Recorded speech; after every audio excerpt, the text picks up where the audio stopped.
Hey everyone, welcome back to my channel, and this video is about our day 3 in Oman. On day 3 in Oman, we woke up very early in the morning, around 5:30 a.m. before sunrise.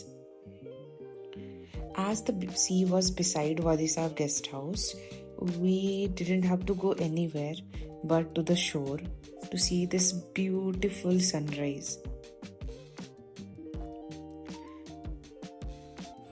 After the sunrise, we returned back to the hotel and then we said hi to all the cats living in the property. They were really cute. And then Wadi Shab parking spot was just 10 kilometers away. It took us only 8 minutes to reach there.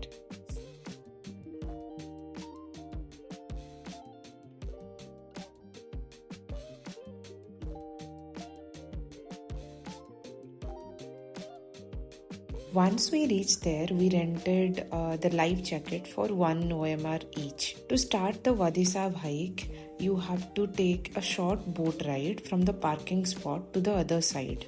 That boat ride will cost you only 1 OMR, but it was fun.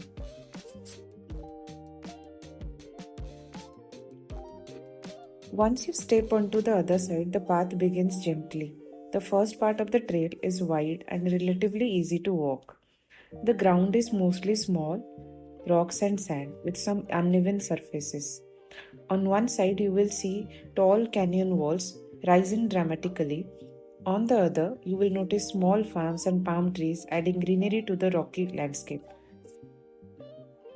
As you continue, the trail becomes more adventurous.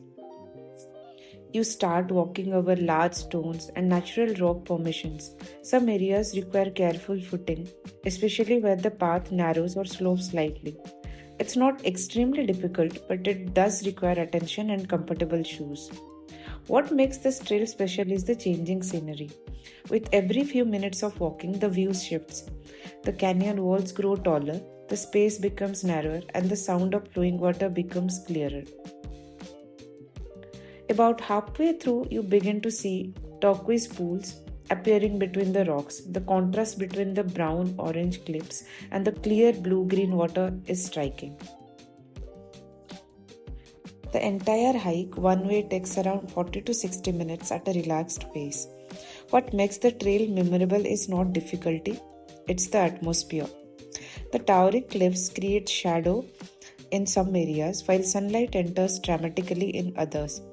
Towards the final section, the path becomes more rocky and irregular. You may need to step across stones or balance in certain areas. Eventually, the dry trail ends and swimming becomes part of the journey.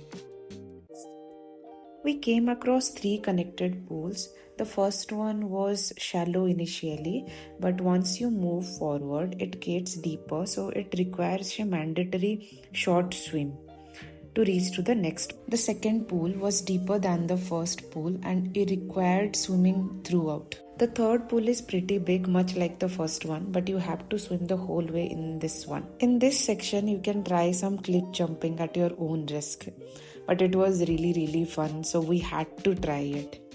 At the end of the third pool, you will see a narrow opening in the canyon wall.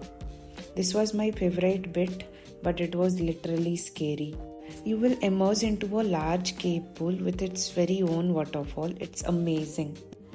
After spending some time there, we returned back. We took the boat and reached at the parking spot. As the trip was very relaxing, we took a nap of 1 hour. Then we checked out from the hotel and hit the road towards Wahiba Sands. Our road trip to Wahiba Sands was pretty good, and we booked our stay in Home X4, which was located in the middle of sand dunes. We reached the location at around the sunset, so we didn't waste much time. We hiked one of the sand dunes in front of our stay. You can also go for dune bashing in the sand, but we didn't choose to. Once you reach the top, everything changes. You start seeing endless waves of dunes. No roads, no buildings, just pure nature. As the sun begins to set, the sand shifts color. bright gold, deeper amber, orange, reddish brown. The shadow between dunes become darker, creating dramatic contrast. We witnessed the beautiful sunset in the Wahiba Sand. Then we hiked down and took a good rest at our stay. So that is all about our day 3. See you in part 4.